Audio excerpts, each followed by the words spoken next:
try that one there. Ready? Need a motion to reconvene? A motion and a second. Village clerk, please call roll. Burgess. Yes. Gordon. Yes. Myers. Yes. Poskett. Yes. Washington. Williams. Yes. Need a motion to adjourn? So moved. Wait for me. Second. Yeah, motion and a second. All in favor, say aye. Aye. All opposed, say. Hearing none. Meeting adjourned. We move our packets over. This thing's loud tonight. Is anyone having a problem hearing me? I'm hearing myself. All right. Call the meeting order. Village clerk, please call roll. Burgess. Here. Gordon. Here. Myers. Poskett. Here. Washington. Williams. Here. All right, move to item number 2, Illinois Department of Transportation Route 30 intersection.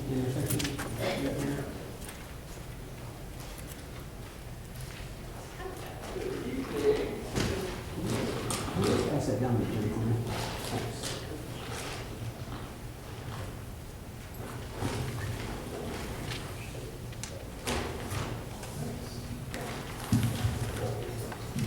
Here's some extra stuff you can carry around, thanks, something.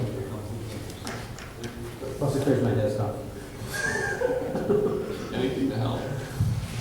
Okay, do you want me to introduce this? Yes. Okay, all right, so IDOT contacted the village asking for a cost share for some, essentially some light switch outs that they're doing for the traffic signals at US 30 and Transportation Drive.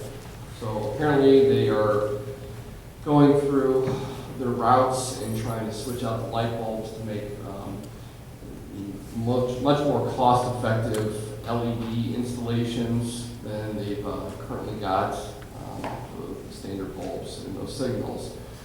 So what they're proposing is a 95% to 5% cost share. The state would pick up 95% of the cost, which would be $14,203, and Sauk Village would pick up the rest, which would be $748. So the rub comes into play here is that, well, what benefit is Sauk Village going to receive from the enhanced energy efficiency of the bulbs?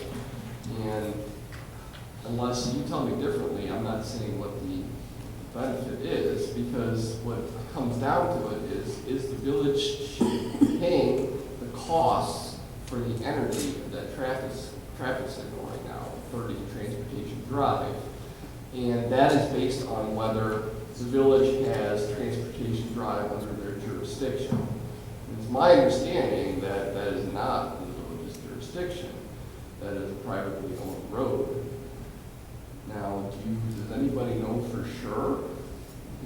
This came up when we were dealing with the well situation.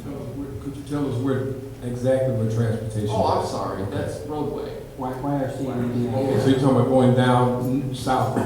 Right, that goes to the well.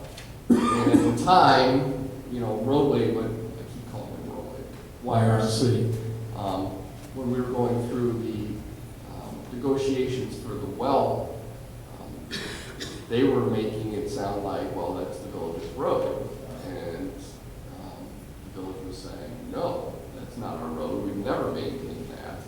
And so then YRC said, well, if it's not our road, then Carolina Freight has a curb cut in there, and so maybe it's their road. And so it just kind of went back and forth, and it was unresolved. I checked the jurisdiction maps that I have, and it didn't show anything specifically for that, but that information only gets me so far. Jim, who allows that? See, that's the thing. I wish Kevin were here tonight, because he would help a lot with this discussion. Mohawk here? No. Okay. I don't know whether we get an energy bill for that signal. I do know that for a fact that when they were putting the addition on the roadway that they did bring in the fuel and everything to lay that road all the way back from 32 roadway. So that was not there originally. And roadways made that huge addition. Okay. And they brought in, they filled, the build-out road all the way back in the back. I know, I drove on it, stone. Okay, all right, so that was a roadway improvement. Yes, as far as I know, that is roadway. Okay. All right. But a couple other people in the audience might help me out too later on. Okay. I'll find out what exactly though. Okay. I know when it came to the well issue, and we went back and forth on whose road that was, because, you know, we had to get the right of way to go back there, and we had to get their approval. Yes. Because the IEP made us get their approval for right of way to get to that well. And that's going down the exact road where they're talking about doing the work. Exactly. And we used the right of way through the field there. We did not use that road for the longest while Right, because it was a private road.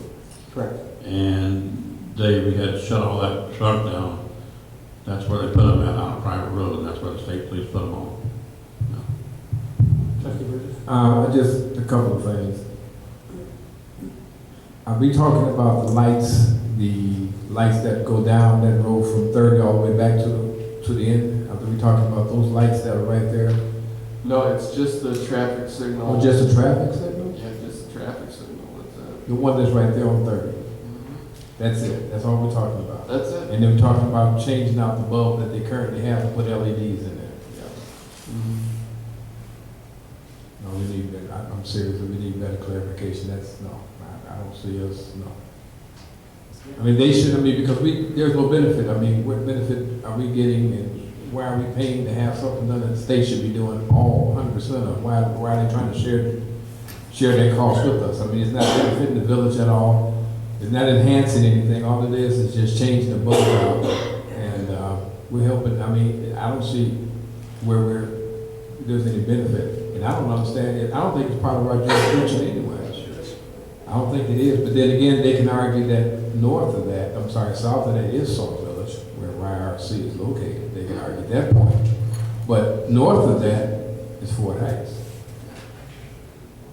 So, I mean, so I think we need to do some more research and see where that lays, because I don't see for that price. I know everything is escalated, but for that price, for those suggested, I thought it was the lights going down that way, going down that area, but it's not just a traffic light. And all they're gonna do is change out bulbs at that price, and we have to pay this. We got other bulbs we can change out right here right here if they want to do something like that, but not over there. I can't see that. I mean, why are they picking that area? They're not picking the main area that is within Sauk Village proper.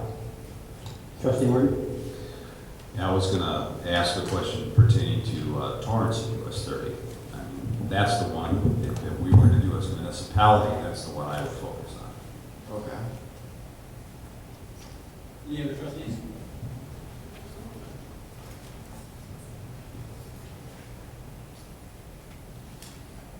Trustee Burgess, talk to your Testing.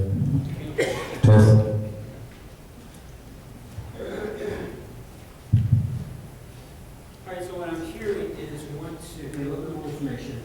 I think we pretty much had a clarification on that's not our road. We went through all that with the wells. If we can get back to IDOT and find out, exactly why should Sauk Village have to pay for this?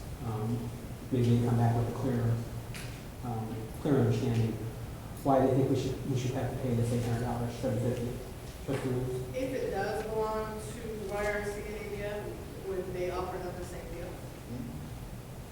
Well, we can try to push it off on them.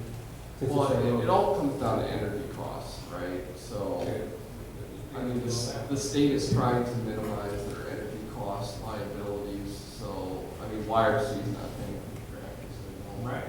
They're- We're not paying for traffic. So, I mean, there you have it right there, so. All right, so we'll put this off as of right now. The answer is no. All Okay. right, thank you very much. So, and then if you can get back to me on that one letter, I pass that off to you. I haven't tonight, but contact me. Actually, I got this taken care of. Okay, thank you. And you're on top of it. All right, with item number 3, MCSI, Municipal Collection Services, Inc. We got Dan McDonald. That's on our street too. Right? I actually have another gentleman who Yeah. is the CEO of P.L.A.N. Sure. It's nice to be young.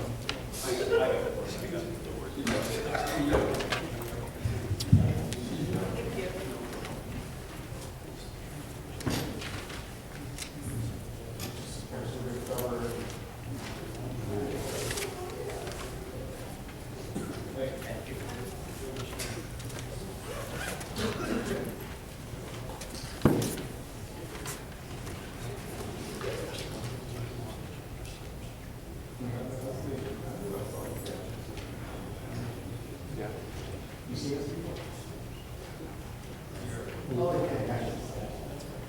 Like, you received one of the envelopes before? Or?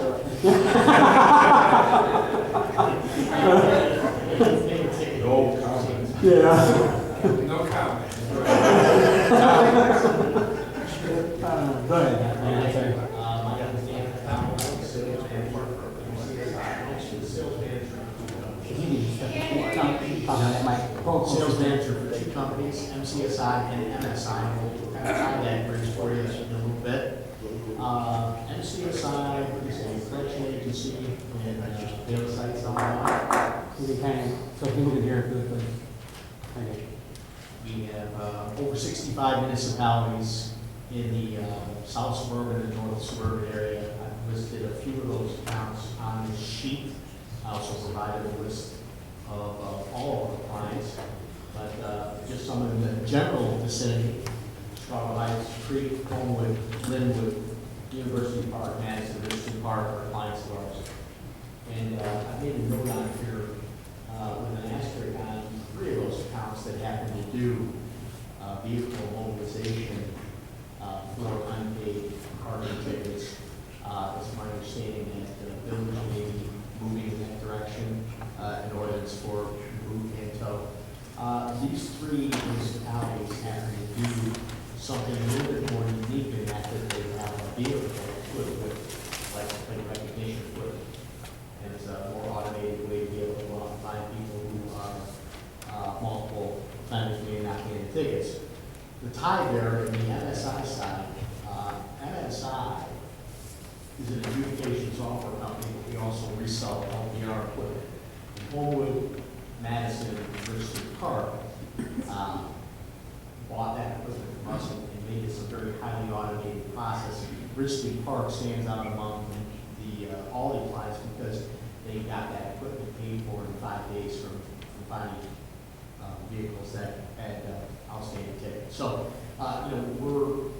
we're here today, and again, let me just take a quick step back. Not to introduce Matt Bean as the CEO of the company. Sorry, Matt. I might get you off that, I don't know, but Take your job. yeah, I get excited about the product services. The reason I bring that together is because, MSI provided that equipment, and through the adjudication software, we also provide the list of the people who they're going after. So our message today is it's about collections to start things off, with a bigger picture and a bigger story that we want to help put together for you, and we'll draw that together as we're talking.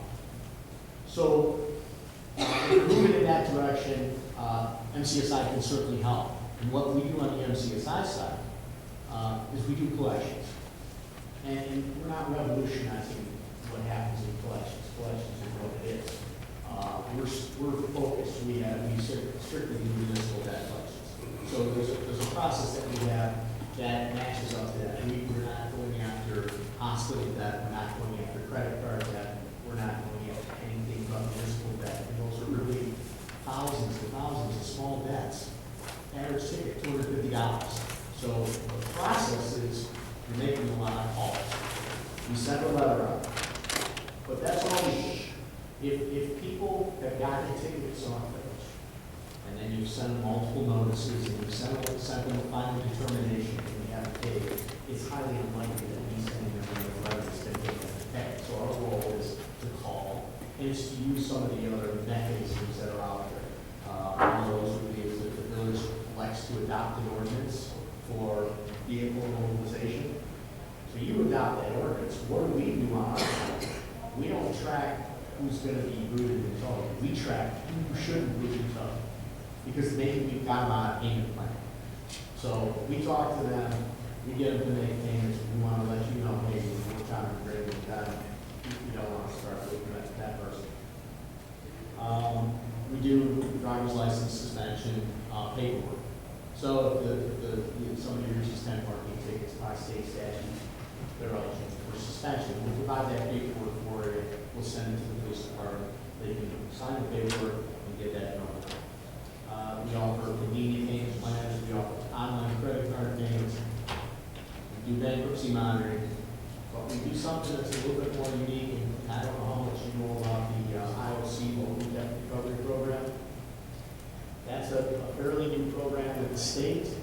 It is the ability to register or with the state, the Illinois Office of Comptroller's Office, and submit debts to the state, and they can be offset against a tax refund.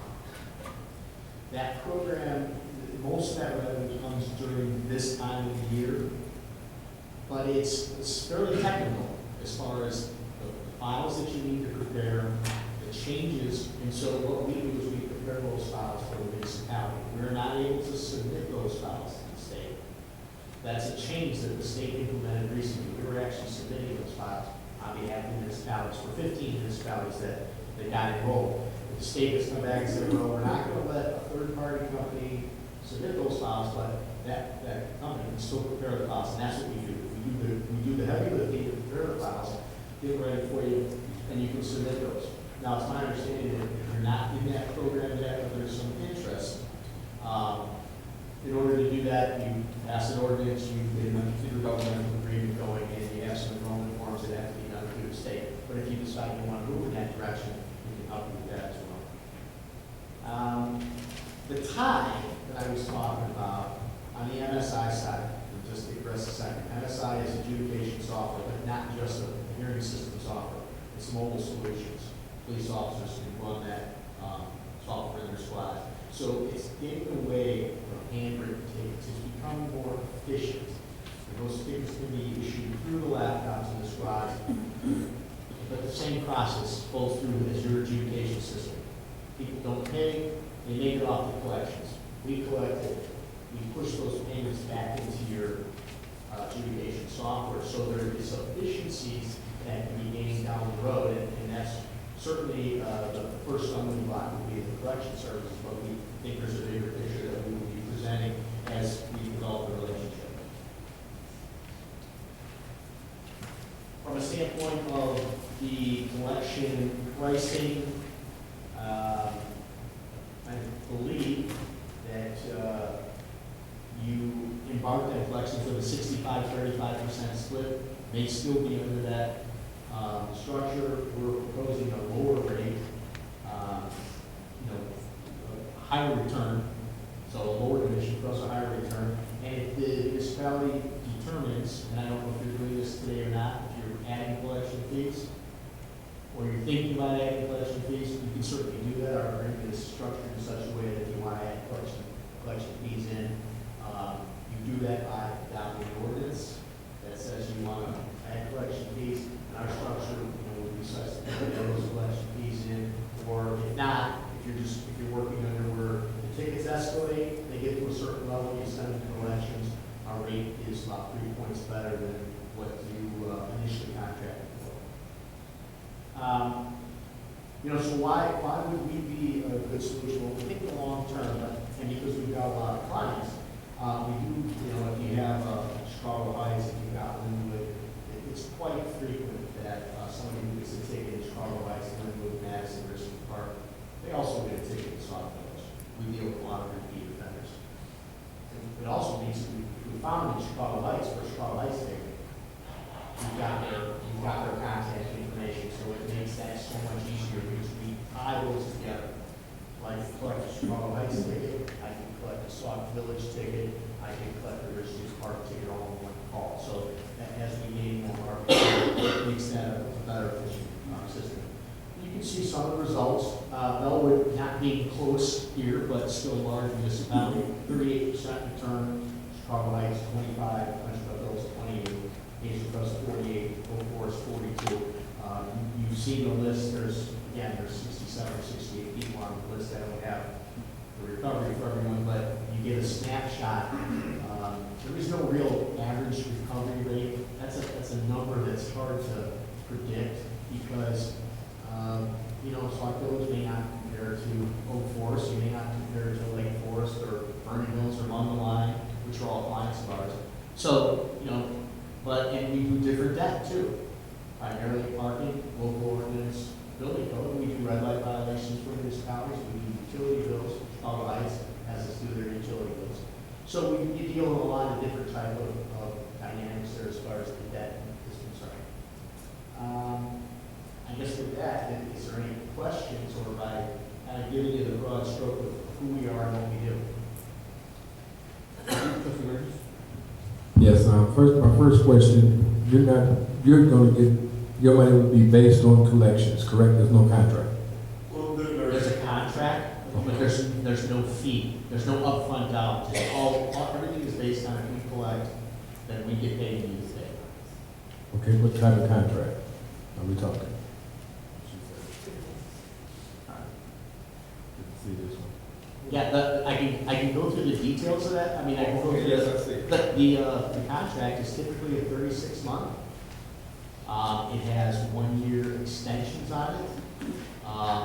So if you do a 36-month contract and 60 days prior to, I think is in there, Yeah. prior to the extension, if both companies are happy, it will automatically extend for 1 year. If for some reason you didn't want to extend it, you would give us notice and say, we no longer want your services. But we typically do longer contracts because there is no money up front. There's cost up front. The cost that's up front is our cost. Because we get the debt, we produce the letter, we skip trace so that when you send us parking tickets, it's not going to come with a phone number. So we'll skip trace that data, and then we make calls. And that calling process is where we're now going to establish dialogue with people. Not everybody's going to pay. In the initial letter that goes out, it basically says if you do not pay within 45 days, it's going to go on your credit. But quite frankly, that hammer is not as big as what it used to be years ago. Some people's credit just isn't good, and so putting it on their credit really isn't going to make a lot of difference. But there are some people who do value their credit. There are people who you call and they say they got a $25 parking ticket and it escalated through your process. And it finally made it to the collection agency at $200 or $250. It got away from it. We contact them and say, look, we can help you get this off. You can make payments. You can put it on a credit card. People are willing to listen and sometimes are willing to resolve it. You're not going to get every ticket. I mean, if we did, we'd have a 100% recovery rate. It just doesn't happen. But sometimes these other mechanisms that we're talking about, when it gets beyond, I don't know if you've passed an ordinance or thinking about an ordinance for food. But, Yeah. it used to be 5 tickets. And now some municipalities have dropped that threshold down to 4 and to 3. There's motivation now when your vehicle's gone to pay a ticket, or when it gets to 10 tickets. We deal in the world with a lot of repeat offenders. Credit reporting isn't always going to make a difference, but sometimes the immobilization, the IOC debt recovery program, the driver's license suspension, all of these mechanisms now start to work together to give you a higher returns. Now, with your software, I don't know if you had a chance to look at our software. I have not yet. That is something I could discuss. That would be the first thing I would do is I would come in and evaluate first. And if we could not make a positive impact, we would not suggest going forward. We believe we can, and the reason I say that is the MSI software is installed in over 70 municipalities. In the Chicago area, just about anybody you talk to, Bristol Park, Madison, Olympia Fields, Chicago Heights, Blue Island, Homewood, South Holland, they're using the MSI software to run their ticketing and their adjudication. So we are confident saying it's a very, very efficient product, especially when you take in mobile solutions. When I can start getting away from handwritten tickets, and I can enter that directly in laptops and squads, and Nobody has to touch that again. We're confident that it's gonna be an efficient system, but I would not say to you today, you know, it's gonna be it, because you might have a great system. I would come in and evaluate that for you first. That doesn't cost anything. When I come in and do, I call that a discovery. I come in and I spend time, I look at what your system does. If it's inefficient, I say, you know, let's propose something for you. If it's efficient, and I can't help you, we call off the engagement, we walk away, and that's how it is. Okay, and then my last question, you did mention about trying to use this. How successful has it been to link it with a person's tax return? I know you said you've done a few municipalities. We've actually done 15, which is more than any other third party in the state. We've had some really good success. We're talking to people that have a lot of high lines, a high line like that, blue line, $8 million with apartments. So you can go back 7 years. And last tax season, just last tax season, the 4-month period, they saw over $300,000 just from the ILC program. We did over $500,000 for them last year. So, you know, it depends, because with the ILC program, the way it works, it's not just parking tickets. People, the debt that we submitted is, and then there's a pecking order. It's being child support, student loans, things like that, any money, both the federal government, then it's state, and then it's parking tickets. It's only the state tax return, so it doesn't, so you may get someone who owes you, $3,000 in parking tickets, the state tax return may be $50. So, you know, and you're spent a long time trying to recover that from tax return. And that's why it's important to continue to use the collection agency as well. And that's why we do both. And when we're all talking to customers, it's almost kind of a two-pronged approach. We get your debt submitted into the IOC program immediately as soon as we get it, and we're continuing to work it. As Dan said, when we said this time of year, we activity, some tax season, 75 to 85% of the money comes out of tax returns. They do also take it from state employees' paychecks, they take it from state contracts, and they take it from lottery fees. But we kind of, the way we move it around in the office, and this is kind of a trick that goes through the year. The majority is coming during the tax season. The program's only been around for 3 years. This will be this is the third tax season. The first tax season, there was only 5,000 made in Chicago, Springfield, Joliet. So for some reason, Collinsville, and then 2 community colleges, so it's 6 community the first year. The next year, another handful made it. This is the first year they're going to have, and there's still not even 100 municipalities that are in the program yet. So they're very select few out of the state. And it's also important the timing to get in. Dan didn't really mention that, but the timing of getting in is important too, because the debt gets submitted and you just time stamp. So basically, it's first in, first out system. So if you get your guys' debt in today, Chicago Heights puts their debt in tomorrow, and you got a parking ticket from Aberdeen, and Chicago Heights has a parking ticket from Aberdeen, you get paid first. So it's important to get in the program too. That's why we were real active. Out of the first 20 towns in, we had about half of those were ours. And then really the slowdown was coming from the state about paperwork that the town has to do. Most enriching market to do contracts here at the time. So the whole up is really getting through the red tape of the application process for the state. Once you're in, we're submitting the debt as soon as we get it. And we continue to work it as a collection agency because again, even if you got that $50 payment on someone who $3,000, you don't want to leave that sitting there for 9 months, 10 months until the next tax season goes around. So we continue to work it as a collection agency. But now, I also didn't hear you say anything about, we have what they call P tickets, which would be code enforcement tickets. Can that be incorporated with this too? Trustee Myers. Can't hear you. How successful has been with the suspension of the license? Well, the suspension of the license is one of the most powerful tools we have. Now, there's a couple things. One, we're going to suspend it. Well, I'm sorry, I take it back. We don't suspend it. We create the paperwork and give it to you guys. The village is one who officially suspends.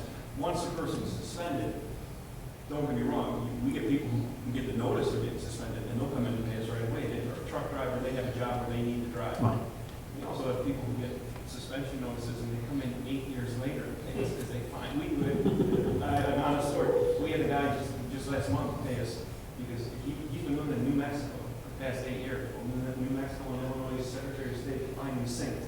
and he got caught and paid us. So it really, it's not a foolproof, everyone's gonna pay. Some people are gonna pay once they get pulled over and they get arrested on a suspended license. It really depends, but it is the most successful tool because people are fearful of losing their license. But the problem with that is you do need to be at 10 tickets. You can't adjust that. The booty you can adjust. We have a couple individuals. Suspension's gotta be at 10 unless it's a red light. Red lights can be suspended at 5. Now, what we do is we track that though. So we'll track that at the agency. The minute they hit 10, we'll send you the paperwork, and then in that process, you sign it, send it into the Secretary of State, and that process begins. So All right, So, we I mean, are to answer in your question a little more directly, it's successful, but to say it's foolproof, no, there are people that will still ignore a suspended license. we're in the president to have an attorney look into the state controller. IOC program. So he's checking that out and waiting on further information on that. Now, you did state that you would come in and check our equipment out to make sure it's compatible to run this, or Well, I think what more so is actually looking at what you're currently using, not just the equipment, the actual software. And,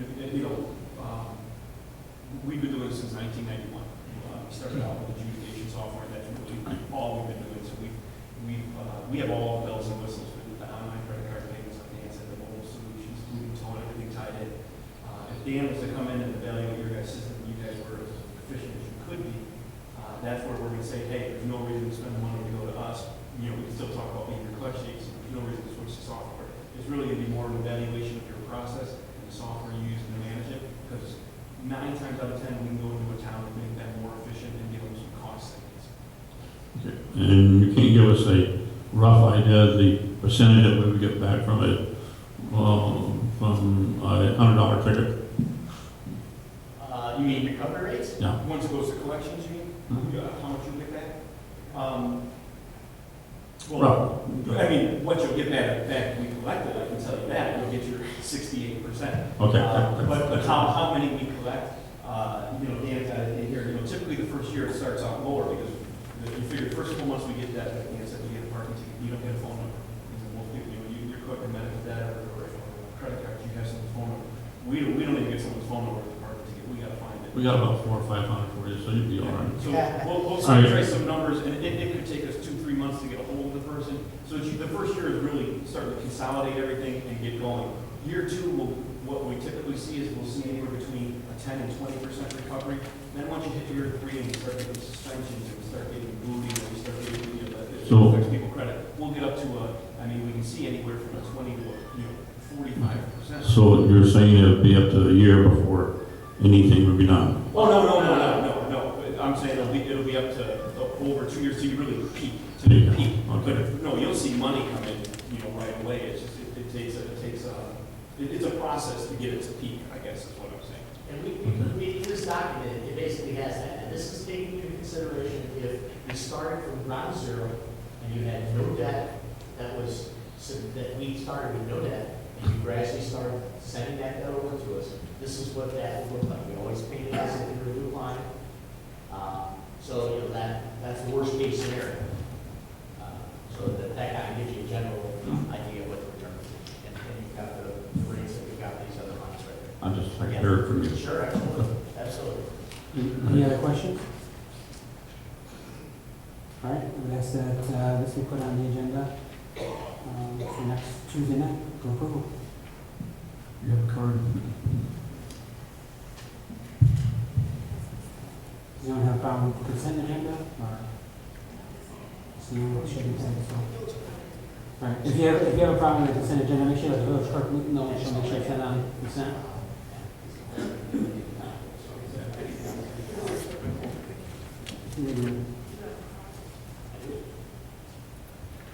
Gentlemen, thank you very much.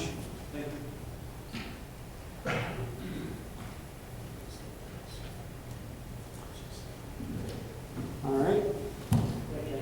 We've got number 4, I think Sherry's there.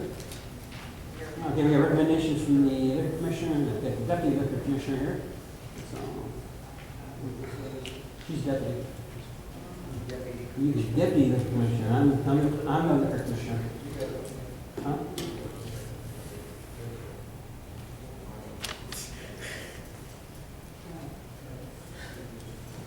She's the deputy liquor commissioner.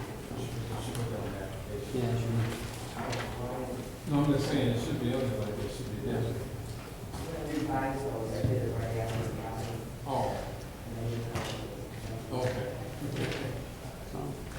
All right, you have two ordinances before you tonight. And let's make sure I got these right.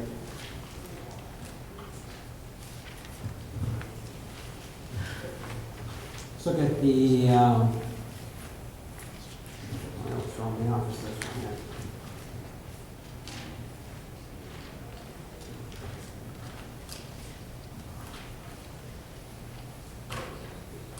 All right, first one, we'll look at the number of liquor licenses. So that's the thinner one, that's the one that's on a couple pages, the smaller one. All right, what we've done is took a look at the liquor licenses we have, the ones that are currently being used, the ones that are not currently being used, and pretty much cleaning up the language. And cleaning up any of the existing extra liquor licenses that we have out there. This is right now makes all liquor licenses that are currently being used. And again, just cleaning everything up, cleaning language up. We had the village attorneys look at currently what we currently have, and again, what we're currently using and what we're currently not using. So basically, are you saying that you're not gonna bring any new, this is what we have? So basically, you're not adding any new licenses? If someone's come through and request additional license, they come before the liquor commissioner, and it comes as a recommendation from the liquor commission to the board of trustees will vote on it. Okay, so right now, you're just keeping what you have, in other words, there are no liquor licenses available. Right, they have to go through, they can submit a letter to the liquor commissioner or the deputy, and then we would make a recommendation to the village board if we think they should get one, and then the board would essentially make the decision if we should allow another liquor establishment to come in. Yeah, because I know there's supposed to be one at least that's coming in, it's gonna, I guess it's the restaurant. Would they would have to come now, there's not a liquor license available for that? Yeah, they would just have to submit a letter that they want, liquor to be served with meals. Mm-hmm. And then it would be up to the board ultimately to decide if they want to extend that liquor license, give them a liquor license. The attorney advised me that there's too many open licenses, and we're like the only community that does that. So she, thought we should eliminate them, all the extras, because I've been doing this for a long time, and these are usually the only licenses that we have. Currently, we have 3 Bs that's for sale. Mm-hmm. We have 2 A3s, which is the 2 bars, and then we have an R2, hometown grill serves beer and wine with meals. Okay, but my question is, the new business that opens up, the one that's, where Tom's Tap is at. Tom has his own license. He's got that license. Oh, so now, okay, so it did go, okay, because I was told that he had to go out and get a new license. Yeah. We didn't have to get a new license. Yeah. They're not transferable. Okay, so that's taken care of. That is the one. Yeah, once there's background check and it came back through, it came in and got it. So Now, what about Tom license? It's just another board. no, what, after We wanted this? to keep it going until the new person took over. Okay. There's no refunds, nothing. He was well aware of that when we did that. They wanted to be open on New Year's Eve. So to do that, Tom had to come in and And get it it. took quite a while to get the gentleman's background check. I don't know if it's paperwork or. But anyways, it came back fine, so he paid the fee and I issued him the license. Okay. All right. Any other questions on this one? John? I just wanted to, on the sheet here that has what these different classifications are, I just want to see if we should probably attach that to these ordinances. Some people are talking about. No, I'm talking about, it said here, it says a B1 license and an R license, it doesn't say what those are in here. This does. This one does. Oh, that's the sheet that I sent. That's our cheat sheet. That's my Yeah, sheet. you read the ordinance, This is it what doesn't an tell you, RFP does. it doesn't tell you what these are. I mean, just attaching this to the ordinance should not be the I think it's on the next one. No, it's not in any ordinance. When I read it, I didn't know what they were. And usually what happens when someone contacts the office and say they want to get a liquor license, They have to tell us exactly why are they getting a liquor license. Is it going to be a package? Is it going to be a bar? Is it going to have food? And again, she has her cheat sheet to tell them exactly which liquor license they're going to need. Yeah, if you go through the old ordinance, it lists exactly what those licenses are for. Like for instance, B1, it's for retail sale of beer and wine, but not for consumption on the premises. It's in the second, that's in this, it's in the second. Yeah. Okay. Yes. Yeah, you work with your committee, look at it, and a couple recommendations that they'd like to cut forth. And that's one of the ones John said about that we would put the fee that's actually one of the ordinances, a manual of the license, all licenses found in the tab and use for it. That way we get that, or that problem, see back. Very simple, one page thing, they put down there and they know exactly what they got. But I guess the question, would it be part of this ordinance, would it be part of the next ordinance that we're talking about? Because this one talks about how many open licenses we have. This one talks about the liquor licenses themselves. Definition. Yeah, I'd say both of them can be, Yeah, no problem. There's these things. In fact, it could probably be an exhibit. That thing that I sent out, and then attached with the ordinance. Right. Yeah. And we got another First, No, we're on the number license. Anyone have any more questions on this one? I actually had a couple things. Being on the ordinance review committee, I had a lot of time to go over this. In section 4, letter I, basically says some stuff, the owner and the employees of a Class A, and it basically goes on. Which one are you on? Section That's the first one, liquor license. You're I'm on number of licenses. He's on this, We're on the number of liquor licenses. the 2 pages. Oh, The 2 sorry. pages. You have anything for this one? No. Anyone else have anything for this one? Okay, if there's no other questions, I'd like to have this on the consent agenda for Tuesday night. Anyone have a problem with that? All right. Now we'll go to the liquor licenses themselves. Go ahead, you want to start us off? Oh. Section 4? Section 4, number 1. The ordinance review committee was looking at it, and we were trying to think of possibly adding something to it. Basically, it says the owner and the employees, and then we basically were talking about must announce last call 30 minutes prior to closing. Because basically what this ordinance says here is they have to be out. Once the business is closed, they have 15 minutes to get out the door. It's just something that we thought we should add in there, that in the ordinance, it must say 30 minutes prior to them closing, they have to announce it.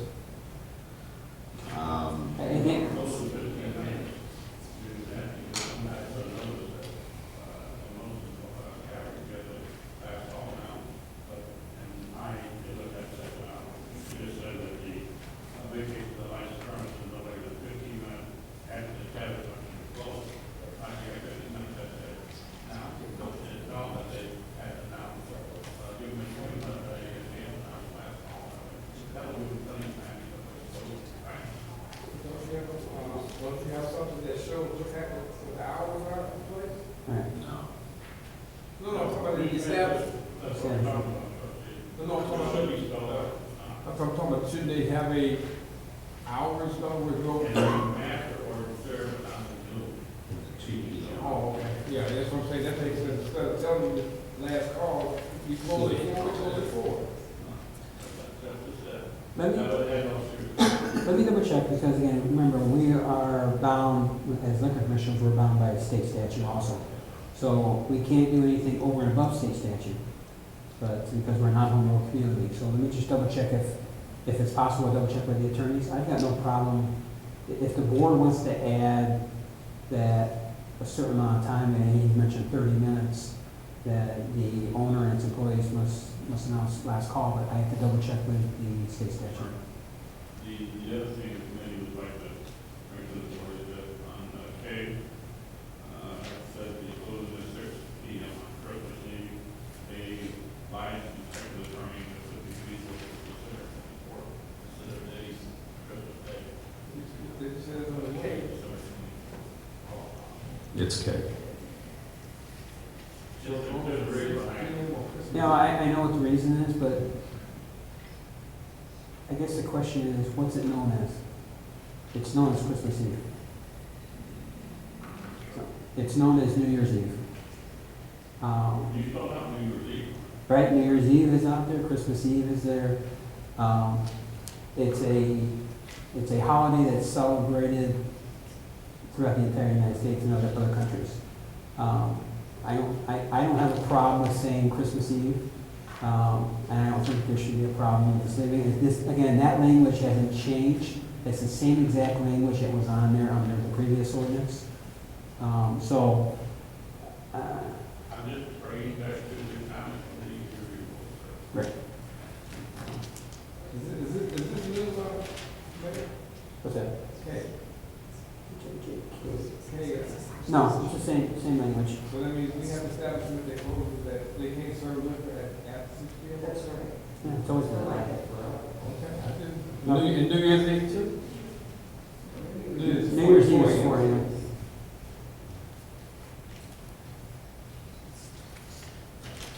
Again, this is the exact same ordinance. What you're seeing is things that are marked out. If there's any changes, there's a line through what it previously said, and next to it has what it was changed to, if anything. Some things have been abolished from this ordinance. Again, cleaning up the liquor licenses and stuff that we're not using, they're removed from this part of the ordinance. So, any other questions? Trustee? Mike, sorry. For clarification, I am asking a question. Are you saying that when an establishment announced you have 30 minutes last call for alcohol, that in 30 minutes the establishment have to close and people have to put on their coats and go?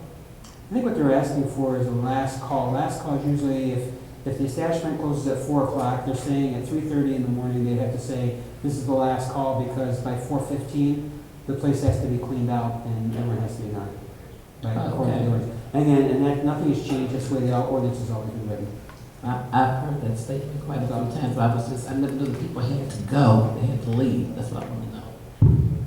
Yeah. Any other questions? Okay, hearing none, I ask this would be placed on the consent agenda also for next week tonight. Yes. Yep, the two things, well, I have a problem with Christmas Eve, but I have no problem with adding the last call 30 minutes prior to closing. But we just have to verify with the state statute. If the state statute comes back and says you can't add that, I'll make sure I come back to the board and let you know. If we don't have a problem, it will automatically be added. Can't Next hear motion you. tonight, consent agenda.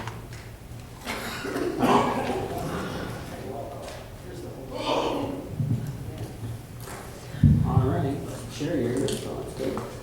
We're going to review fees and fines.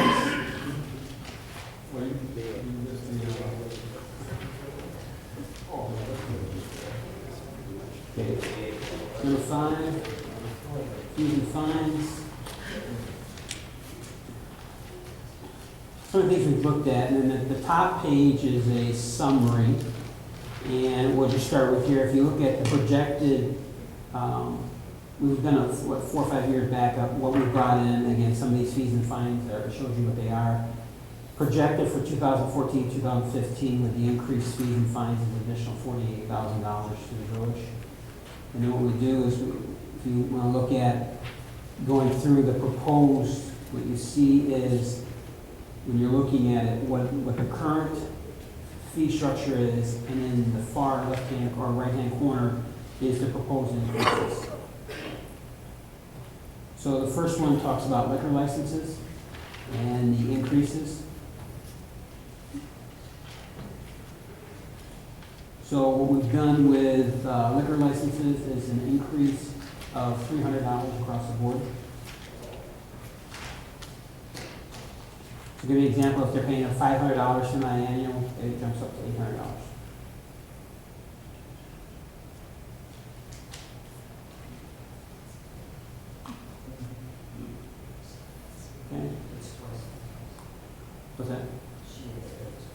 twice a year, semi-annual. Yep. Correct. So, again, right down the line, it tells you all of them. And again, if the board's okay with these changes will also be included into the ordinance where you saw the prices in the ordinance already.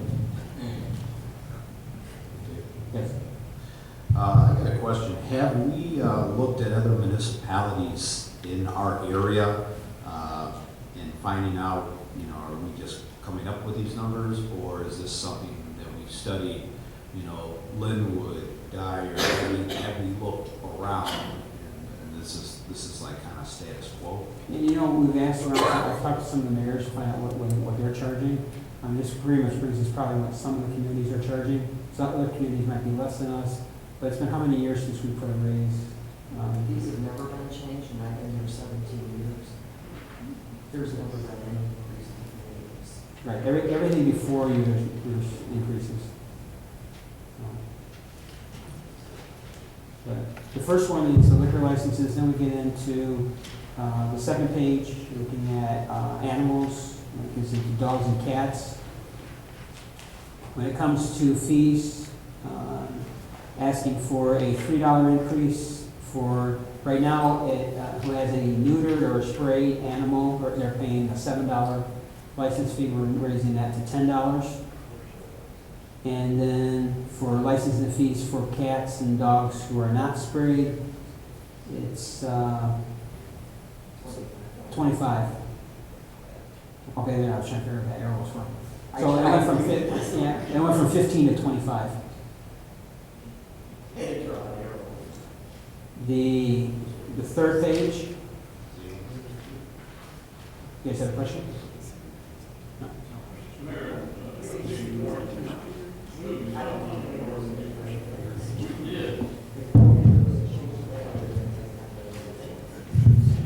We did change that from 2 to 3. From what? We did change that, made an amendment to that ordinance from 2 to 3. I will get you a copy of that, but regardless, it's still have it all license 3 to 1. That's fine. I'm just looking, we're just talking about fees and fines, and if you got the wrong amount of animals they can have.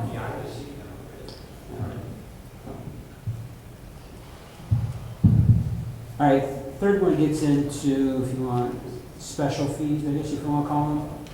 We're looking at increases again to the far right-hand side. Jukeboxes, music devices, $50, jumping up to $75. Coin-operated rides, $15 up to $25. Gets into the first machine from 100 to 150, third machine from 20 to 30, and each additional machine after that goes from 10 to 20.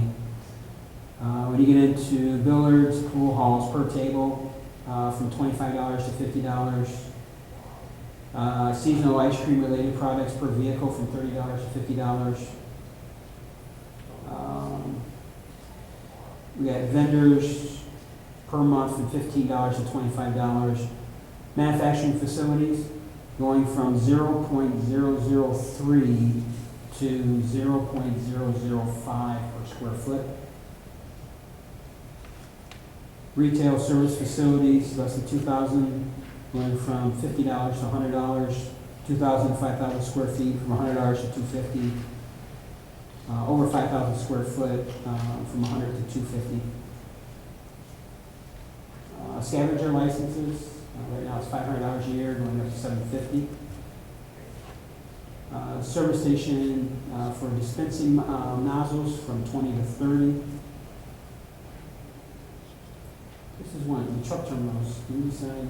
Oh, yeah, we're going Truck terminals, we leave that at $5, I'm sorry about that, that's one thing we're supposed to change back. Not changing that. Vending machines for cigarettes from $40 to $50. Beverages from $20 to $25. Other ones like gumballs, peanuts from $15 to $20. Machines, okay, I'm sorry, the first one was dispensing food other than gumballs and peanuts. Next one's gumball and peanuts from $5 to $10. All other vending machines from $5 to $25. Warehouse facilities going from 0.002 to 0.005 per square foot. Any other establishment or business not here within a specified name going from $50 to $150. Let's see here, when respect to businesses licenses and license fees shall include 2 health inspections and 1 fire. We're going to raise that from $40 to $60. And it's times 2. Yeah, that's what they charge us, and we pay the health inspections, so we've been sending them invoices. Right, so, Now, this would be combined in your license. right. So again, this is, we have health inspections through Cook County. So this is what they're charging us, we're just bringing our fees up to what they're charging us. Let's see here, there's a charge. Okay, this is for fire inspections, right? If officers have found initial fire inspections, if they haven't been corrected, that charge currently is $10, we're looking up to $25 for the first offense, from $20 to $40 for the second offense, and from $30 to $60 for the third offense, and each succeeding fire re-inspection. So it'd be $60 and they have to add more every single time for our inspectors to go out, which would be the fire department. And then your next page is village stickers. Increase of $5 across the board for every type of village sticker. So the average person who has a car would go from $30 to $35.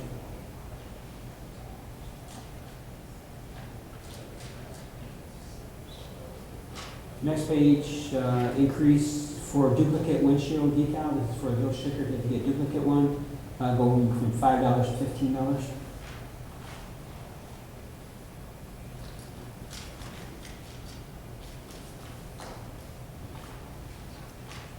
And there's a lot there for you to look at, but we kind of want to get it before the board, start reviewing them. And see if you have any questions or comments again. We've talked about some tough decisions we're going to have to make. Again, we're looking at our fee structures and the fines. There's another one that we're currently looking at is when it comes to tickets. Currently right now, I have to meet with the chief. The way the fee structure is for tickets, someone gets a ticket, if you pay it by a certain time, you only have to pay $25, you pay it by another time, you pay $50. You know, the fee structure is not acceptable. So we're looking at initial ticket will start at $75. Again, we're meeting to meet with the chief and go through that. Our parking and handicap was it $50, right? $50 for parking and handicap. Looking at jumping that up to $250 parking and handicap zone. Right, and if you go anywhere else, they say $250, we're still at $50, which goes back 20 years probably. So, again, some of the things that we're looking at putting in for the board for you to consider, for you to look at. What we'll do is, since there's so much here, I'm not asking you to vote on this next week. I want you to review it in 2 weeks at the next committee meeting.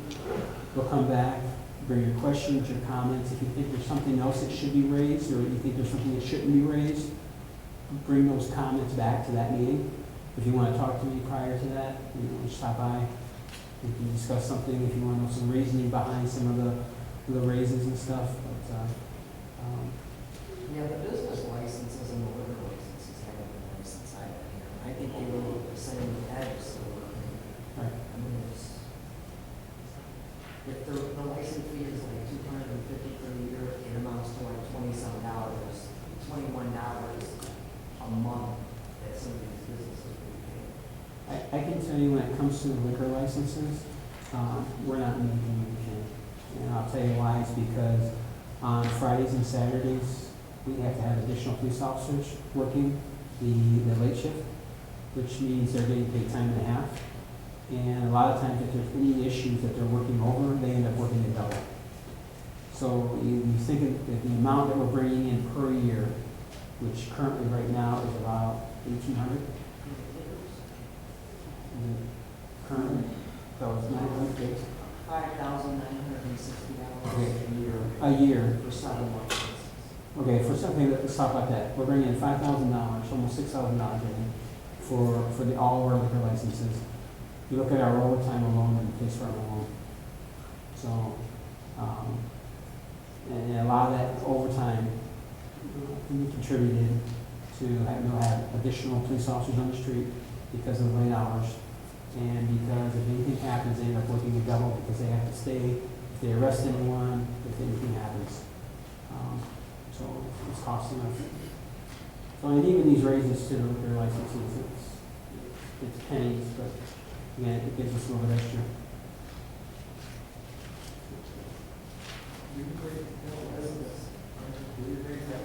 I don't think kennel license, we didn't, Sherry, we didn't touch kennel license, right? We didn't touch the kennel license, did we? The what license? Kennel.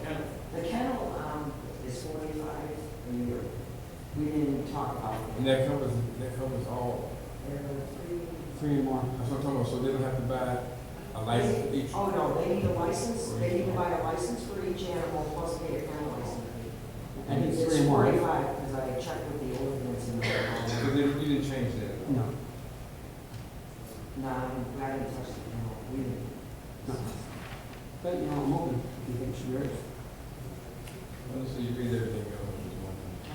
I saw you raise everything else, I just wanted to ask. Well, now We could. Yeah. No, I didn't say you could. No, I didn't say that. I just said, I noticed that you didn't. We can get it, I can.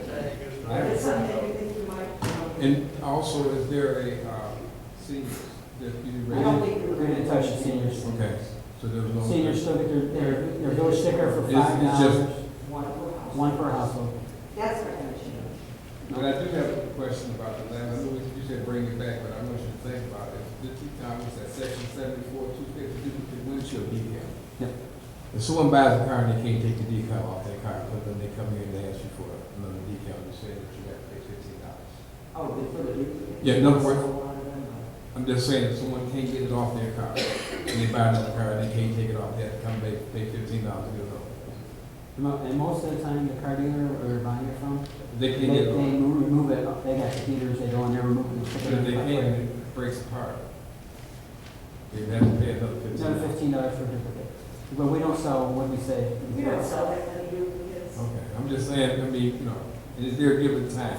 Is there a time limit if they come in May, and we have, you know, and then you have to pay $15 in May, even Well, though, the village stickers go on sale in June 1st? May, Okay. May and June. So we wouldn't sell them a duplicate, we would Okay. sell them a new sticker. Right. You know, last time we raised sticker prices. What happened? Little sticker prices. You know that. Well, Pay it another bit. You don't pay another sticker, you get a ticket. Okay. we go All around. right, I'm just saying, last time we raised it, you know, from 25 to 30, that was like 3 years, 3 or 4 years. I mean, my push is the business licenses and that, they Right. have not had an increase. Well, in they have, so the many- business license hasn't went up. No. And they're fair. The warehouse license had, and I'm surprised that Like I hasn't said, if you gone up. look at my price, it amounts to like $20 Right. and some cents a month. They're gonna end up paying with me. Oh, business license has not gone up. did you? Never. Now, I think this is the first time that we did the, manufacturing licenses too. Well, You know, the it's- other thing too, just so you know, I asked Sherry to reach back out and find out, tell them we're gonna update our files, I'm asking for what's their square footage, asking for if it's a industrial area, how many doctors they have. So we can start updating our files so we can see if these businesses and stuff are being charged Well, accordingly. Lori started that today. She went around and she started accounts and doctors, because I think some of the businesses have misled the village. I think some of them have been charged enough to begin with. They've added on through the years, and that's not been accounted for. Right, that's what I'm saying, the business, I mean, the industrial, you know. Right. they need to do The only business right now currently I have, that I do not have square footage on is roadway. They didn't put that on. But what I'm going to incorporate is the mayor suggested I put a spot on it for doctors, because there are fees for those. that. Mr. And that's included with the square footage. But, you know, with the increase for like the docks and the warehouses and stuff, they're already paying at 0.22. It's only going to be an Right. increase of the 3, so. Because a lot of them in areas. And I would suggest doing the doctors, that's why we removed that change off of there, you know, so some of these businesses saying. Well, I was gonna say, a lot of them don't pay because we give them tax breaks, so this is a way to update that, Well, so. we looked at raising for $5 extra per doctor, but when you look at some of these businesses, WSI has 50-some doctors. I mean, that could start adding up, when you start looking at doctors. The other thing too is, we're start looking at some of our businesses that have vehicles housed, you say YRC or ABF, who are not, that we can find, that we're still looking to see, are they buying those stickers? They're gonna try to get away with that because they're gonna say they're not, they're. Well, again, we're gonna go back and look and see what it was done in the past, and we're gonna contact some future, or sorry, some, former mayors, find out what kind of agreements they have, if there was any agreements that were made. We'll probably talk to some former I trustees have also. square footage for most of the buildings that come. So I didn't do the calculations to get their, what they're paying now and what the increase would be. I have to send letters out to these businesses, renewal letters that I do with their application every year. And, I state what their license fee is. So, I mean, if we can get this done by the end of March or whatever, so I can get these letters out so, they can fill out and the fire department can do their inspections and stuff, it'd be great. I'll go over a couple of things with you, afterwards about the, other fee structure, but, the businesses I understand, it's just that It's there's overdue. yeah, the other things. Alright. Okay. So we'll have this on the agenda in 2 weeks for further discussion, and we'll sit down and talk about some of the other stuff. And again, I encourage you to look at other things that are out there. Again, just like where you were looking at tickets and the costs and fines and on the ticket side, so. I think Is there anything else? There's a section in the whole book that has like a box diagram. I think it's with tolls and the handicap. I made copies of that and I turned that over to Chief Davis. I put that in his box for him to look at, to view those fees. I could give you a copy of it too, because I don't really say that. I figured he needed to get his contacts. All right. Okay. All right, thank you very much. Move to item number 6, ordinance adopting social media policy for the village of Sauk Village. Trustee March.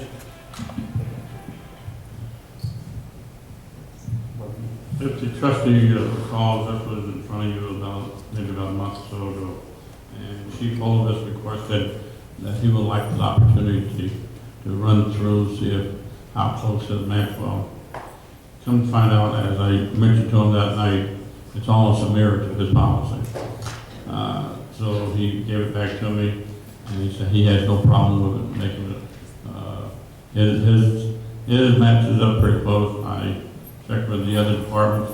The fire department has one that is kind of old and it does the way out. The chief kind of likes this one better than the one they have currently as a guideline. And I don't believe at this present time that the water department has one. However, there's one section of the ordinance I want each and every one of you please take a look at. It's Exhibit A, page 8. Just take another second and read the guidelines, make sure each and every one of you understand them, because you will get phone calls. And basically, if the phone call will ask you how can the village monitor or check on my personal website.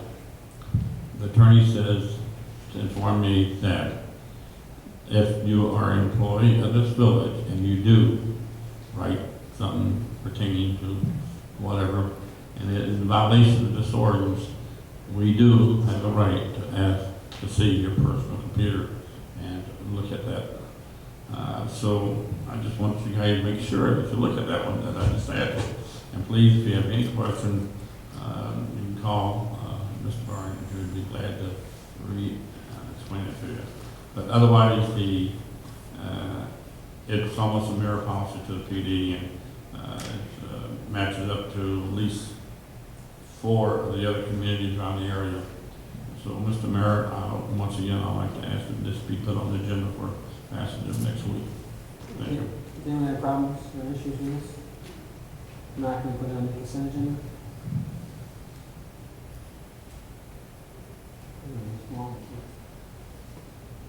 Okay, consent agenda for next Tuesday night. If you have any problems, get with the village clerk before Tuesday night or before Friday. We'll remove it. Item number 7, public comment. All questions or comments are directed to the mayor. Each speaker will be given 3 minutes to comment on the topics of their choice. Each speaker will be allowed 1 opportunity to speak. If you have anything, please come to the podium.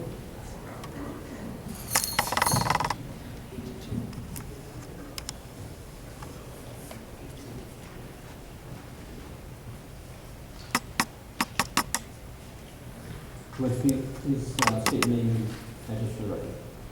Judy Cast, live on 223rd in Merrill. I have several questions. The first one is, supposedly we have a lobbyist. I'd like to know what his name is or her name is.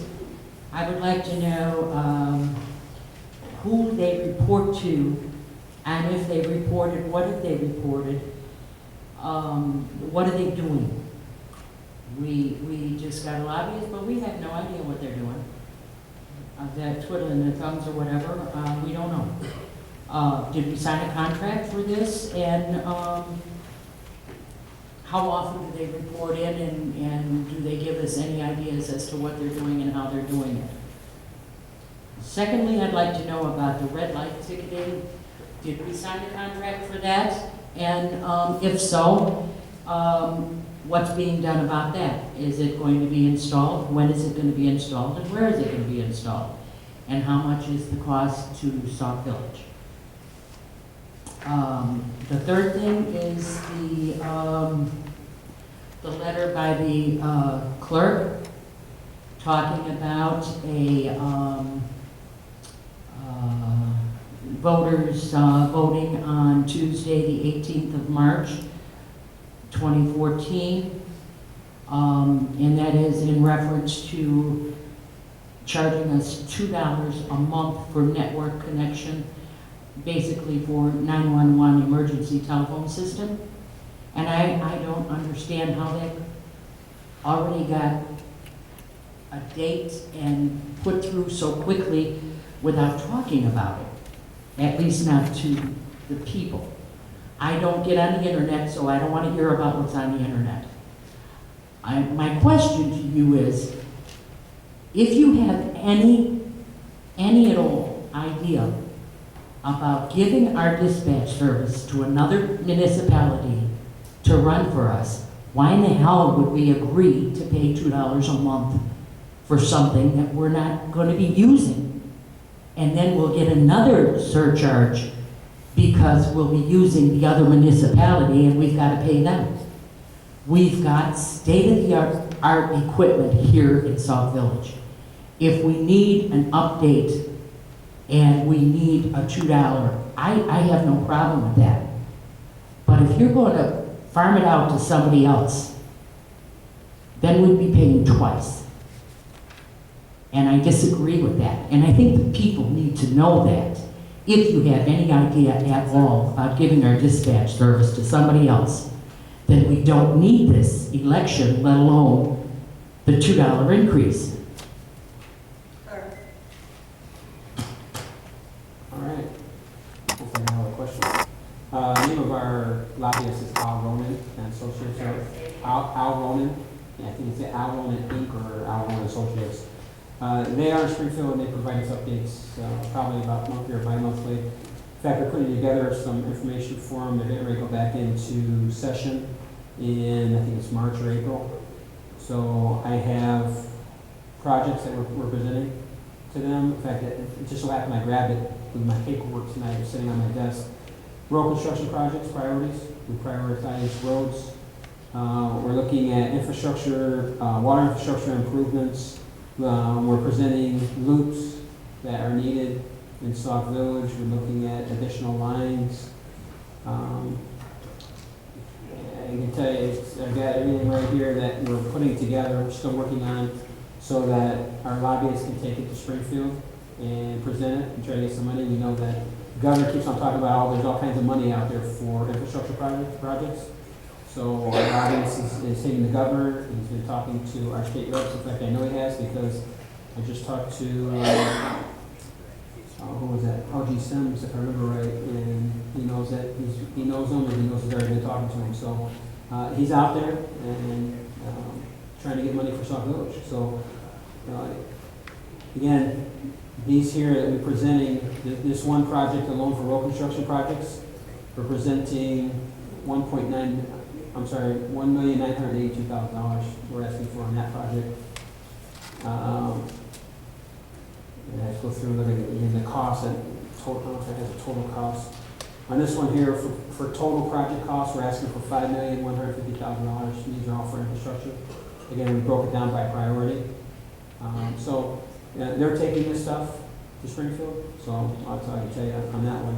But they do provide updates, and I talk to them probably about every other month to find out what we're doing, and they're constantly contacting us and finding out what we need.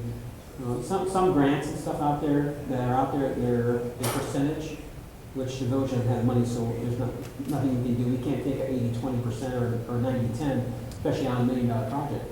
So they're keeping us aware of things out there. There's just some things that the village is not able to participate in. So the red light status, just talked to the chief about that the other day. They came back out and re-looked at some of our lights. They didn't think there was going to be enough traffic or enough flow to those lights. I think some of those studies are coming back now and they're looking, and just about every major intersection, if I remember right, 394 Sauk Trail, 394 Stager Road, they looked at Route 30 and Torrance. So our major arteries out of Sauk Village have all been looked at. So I'll do is I'll ask the chief if he gives an update maybe at the next board meeting. So I think it's a good thing for bringing that back before us. So I appreciate that. The letter for the referendum, it was discussed at a board meeting. I mean, you might have been out of town, but it was something we did discuss. And the wording is terrible. Right now, you're paying $1 per line, and it's asking the residents if they'll increase it by $1. But the way it has to be worded is saying $2.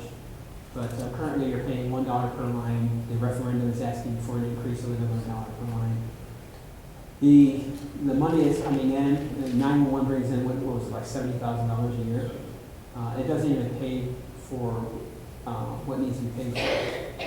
So that's one reason for the increase. The increase came as a recommendation from the fire chief.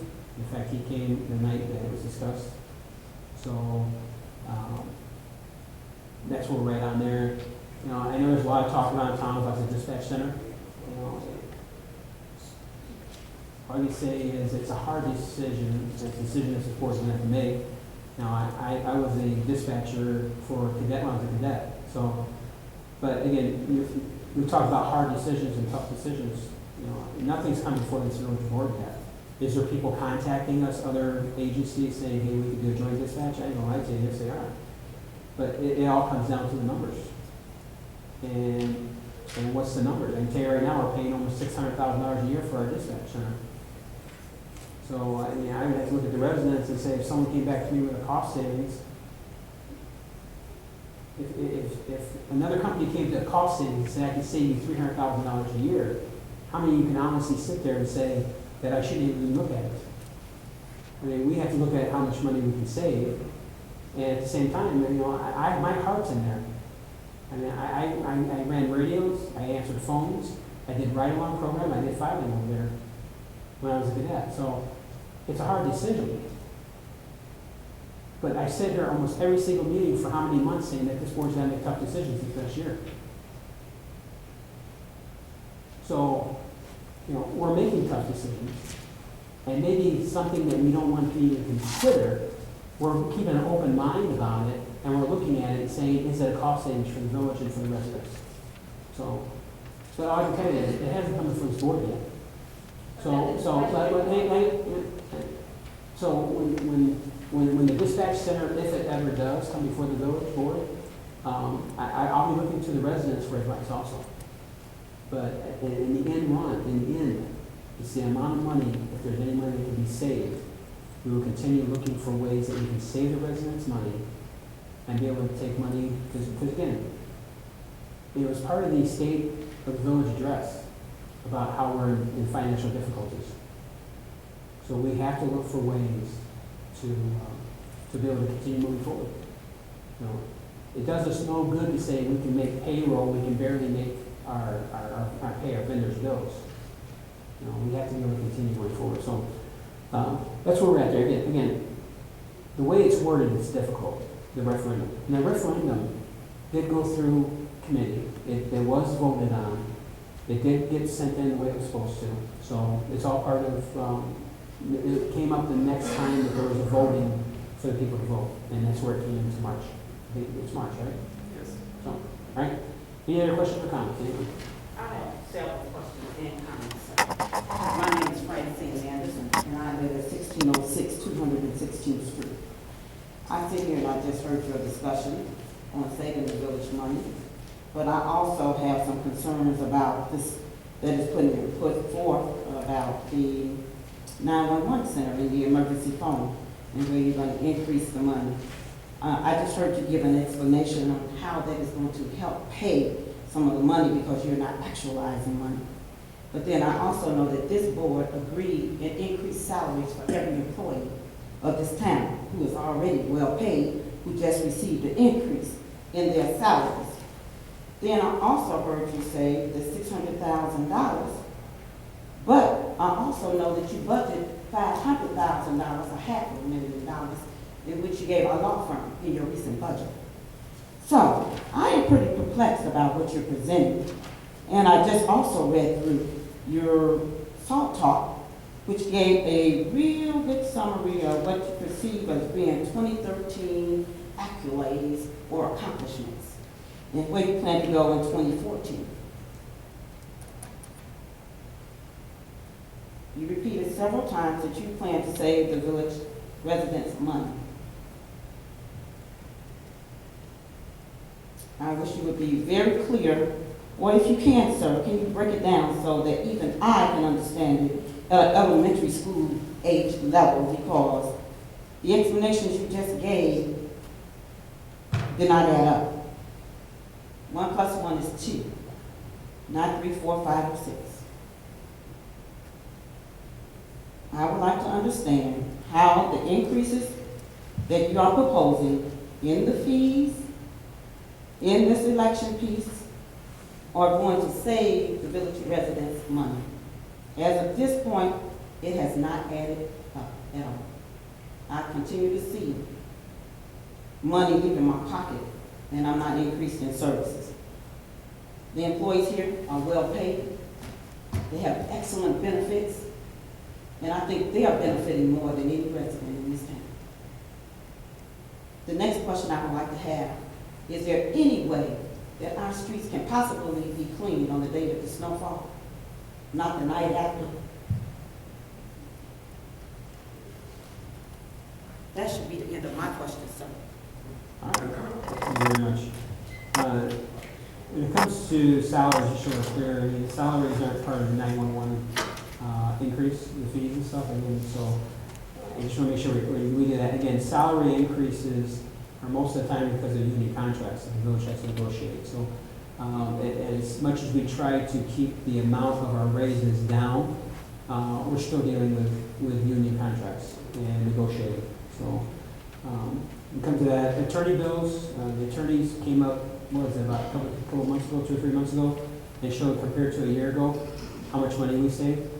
And we were $60,000, if I remember right. And if there wouldn't have been, I think it was like $60,000 less, and we can look at those fees again. But if we didn't have to have all the challenges from the election, we would have saved another $20,000. So again, if you look at what we paid a year ago compared to what we're paying now, our attorney fees are down. We want to continue keeping that in the downward spiral, I guess if you want to call it. You know, when you talk about saving the village residents money, I mean, again, we're up here, we have to be good stewards of the money that's coming in. So we are currently looking at everything when it comes to fees, when it comes to fines, you know, things that haven't been raised in 17 years. Again, taking a look at some of that stuff. You know, there's a lot of work, a lot of things that we're looking into, a lot of things that you're hearing it's being discussed at the board meetings. Some of the things that we're going through and finding out, you know, what we're spending money on, what can we cut back. So again, when I meet with department heads, we talk about overtime. Overtime has to be cut back. We talk about the dispatch center. Overtime has to be cut. We talk to police department when it comes to public works. But it's difficult. You talk about streets being plowed. You know, first of all, I have to say, I think our public works department is doing a fantastic job. And I'll be honest with you, you go to any other community, you won't see what you see in South Village. I have people that tell me it's amazing about how the streets are clean. You know, the other day we had probably one of the worst snowfalls, what we have, almost 7, 8 inches in a short period of time. They were out there plowing those streets. You know, the previous weekend, we had snow. I was over, I'm trying to think where, oh, I know what, I heard on the radio. I'm going to work on a Tuesday, and they're talking on the radio about how Munster, Indiana, had all their streets clean and over, because of the snow they had over the weekend, and they were hoping to be able to get to their side streets on Tuesday and Wednesday. You know, our streets were clean, all of them, by that weekend. So I talked to someone who went to Chicago Heights the other day, talked about how they got off on one of the side streets, and it was terrible. You know, they almost got stuck driving down the side street. So, I mean, our public works did a great job, but again, they're out there working, and again, they get paid overtime because of the amount of hours that they're putting in. You know, they'll come in, they'll work 8 hours, they go home, they sleep for a few hours, and then they're back out there doing the streets again. Police department, we talked to the chief about looking at our overtime in the police department. But at the same time, the police chief this last week gave a fantastic report talking about how our call volumes were down, our arrests were up. So that means they're out there making more arrests and going after the criminal element. So they're doing a good job. So again, as I look to the board for suggestions on how we can make cost savings and how we can move forward in 2014, you know, I take suggestions and stuff from the residents also. If you have suggestions or if you see something that's happening, bring it to my attention. If you think there's something out there that we can use or something we can do, we work for you. We're the village board, and we may not see everything. So, next. Rose Langston. I wasn't going to say anything, but I did think about Public Works, and I think they did a terrific job. I cannot believe the detail work that they're doing. I know I was in some street, I was in fact coming from Indiana. Our streets are plowed curb to curb. In Indiana, some places where they have even turn lanes, they don't have a full lane plowed. And it was really, I couldn't believe it. I thought, well, the main streets are plowed, but some of the other streets, it's just like one way. I do want to compliment them, and I don't see how they can do it with such a small force. I know they're really, really tired, and I just hope nobody's complaining about the overtime for Public Works. Thank you. Anyone else? Okay. So no one move to item number 8, miscellaneous business. Council trustees. You know what? I think we'll get the mic right there. Oh, sorry, Trustee Burgess to sign. Okay, Trustee. I just have a couple of things, Mr. Mayor. First of all, that low interest loan, did we have any got the money yet? The 4.9. Yeah, maybe let me explain about the 4.8, almost $4.9 million. The village doesn't get the money. Okay.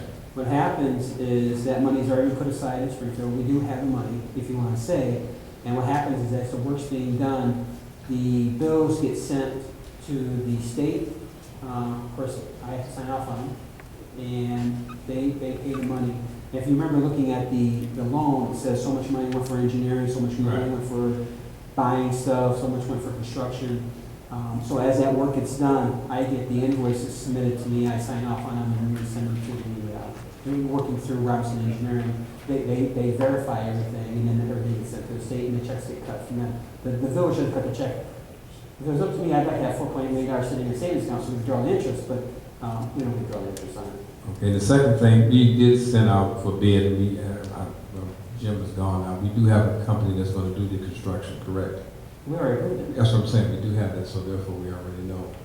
In fact, I got a thing today that they got a company for a dumpster who's not a contractor, garbage scavenger in Sauk Village. So I had to send them information to show them they had to contact the public. To get dumpster, they're supposed to start work on the wall number 3, start tearing down, I think, next week. Okay. I just wanted, because there were some questions that people were asking, I just wanted to make sure, I want to put it on the record that we don't have the money. We don't get the money. The money, we have to be billed when we take those bills and we get reimbursed. Correct. Or we pay it out from that point. Correct. We approve the payout with the state, if you call it state, IEPA, whatever it's known. And then with that, and then is there a date when we start paying?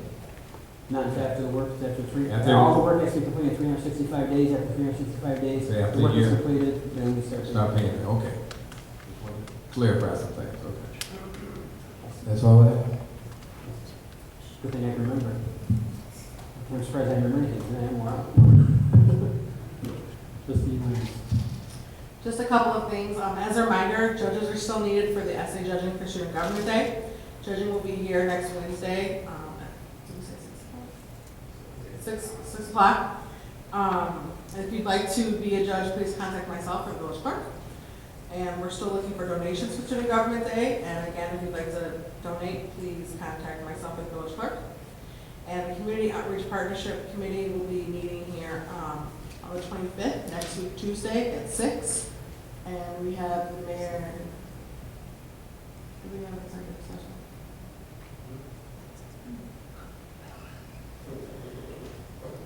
I canceled it.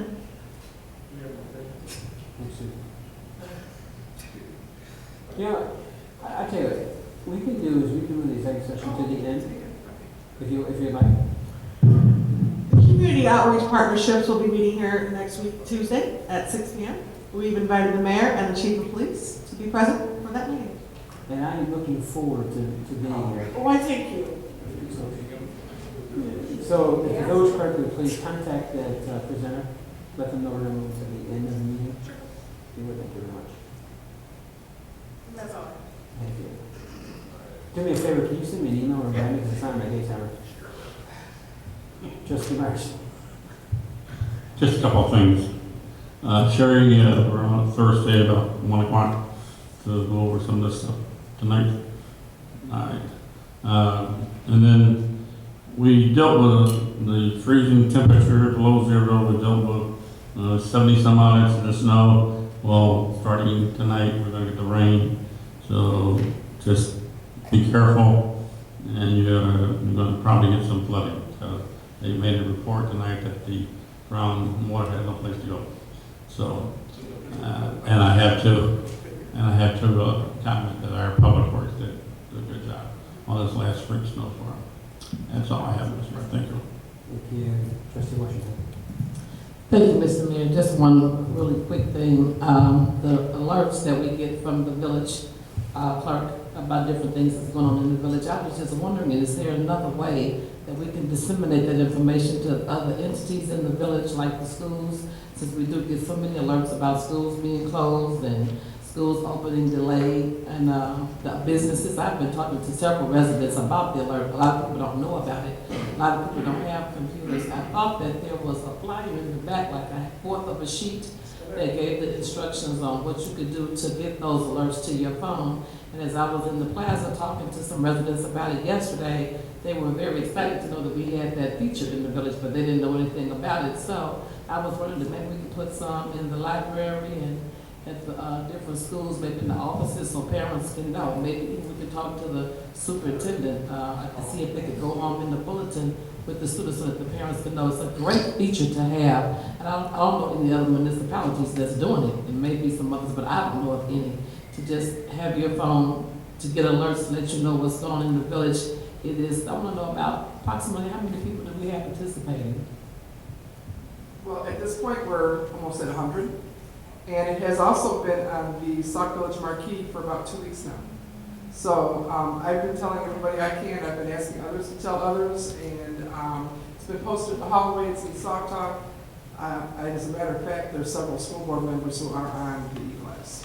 Okay. So, and I get a lot of information from school board members to post. That's how I get a lot of my right-of-way information about School District 168. I get it from them. So anybody knows of making more people aware of it, feel free. We'll be again in the next Sauk Talk. I saw on there, I got an alert about, the line dancing was closed Monday because of the inclement weather, so I need to get that from, Trustee Passing. so I just think if we can take those around, I know I'm willing to, and if we could just maybe let a lot of more residents know about it, I think we can get probably a good 500 people by the summer, because people want to know I what's would going love on. that, but then I would make copies for you, and I have them in your box on Friday. Well, that's what I do. Yes. And that concludes my report. Thank you, Mayor. Trustee Morgan. First of all, I want to commend the Department of Public Works. They have done a fantastic job, but you always get those phone calls from residents that say different or otherwise. I got a few phone calls, and what I did is I jumped in my car, and I went out, and I looked. And a lot of those were just maybe residents that were a little disgruntled. Maybe their snow was pushed into their driveways, but as far as I could see, they did a fantastic job. There was one street that I went to, which was on Poplar, and I went over there, and the resident was correct. There was only one side of the street that was really plowed, and the other side wasn't completely finished, but they did make 2 passes.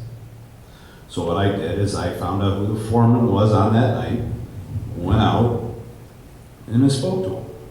I asked him a question, and we spoke, and after that, that man immediately went over to that area and took care of that street.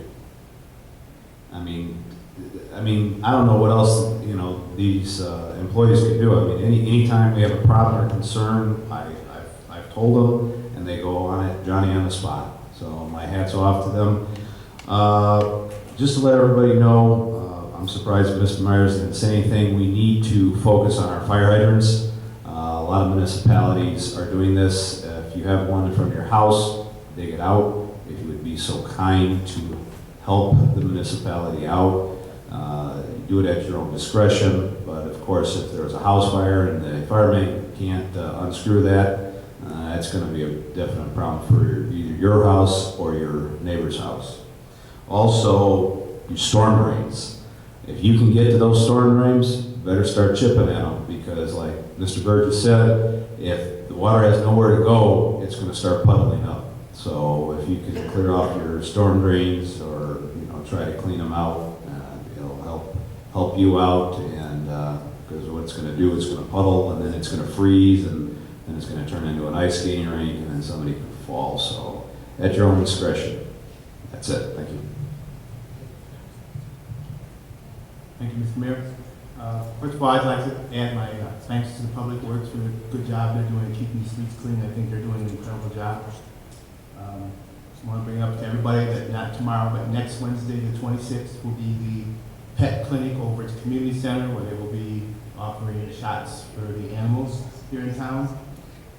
We also have flyers in the back for programs I'd like to see get started over the summer here, so that we can get going with having programs for our kids this summer. Pick them up in the back, fill them out, turn them in, so I have an idea of what we can do. Also Saturday will be the makeup game for the basketball program, so we will be there all day playing basketball. We'll have a couple hour break in between, but we got games at 11, 12, 2, and 3. So if you'd like to come by and watch basketball games, you're more than welcome. That's all I have, Mr. Mayor. Mr. Mayor, what time is the hours on Thursday? 9 a.m. to 1 p.m. What day was your makeup game? Saturday, 27th. All right, say one thing. If you know anyone that's interested, and if your greetings from the Mrs. Illinois American Pageant Super Bowl 2014. State finals for Mrs. Illinois America will be held on April the 19th, 2014 at Hemmons Culture Center in Elgin, Illinois. I'm not going to read the whole thing. It just says, we encourage you to get a beautiful married lady from your town to call the Miss Illinois office and ask for an application at 630-325-4305. Go down here a little bit further. It says you may call Joe Asto, producer of the Miss Illinois American Pageant, with any questions that you might have at 630-327-7181. It's asking that we please send as many representatives from your town that have a quality of beauty, poise, and personality that you feel could win this prestigious title. Again, it's the Mrs. Illinois America. And let's see here, currently, we'll hear towns that have contestants: Richmond Park, Naperville, Calumet Park, Phoenix, and Plainfield. So if you know anyone that's interested, or you think would be a great contestant, please give them this information. Maybe you can put this out as an alert, so we can get the news out. See if anyone wants to represent Sauk Village. Be happy to do that, but I nominate Mrs. Hicks. And I've already said no. So I know my daughters are married, so they can't be it either. So with that said, I ask for a motion to adjourn. Second. All in favor, say aye. Aye. Meeting adjourned.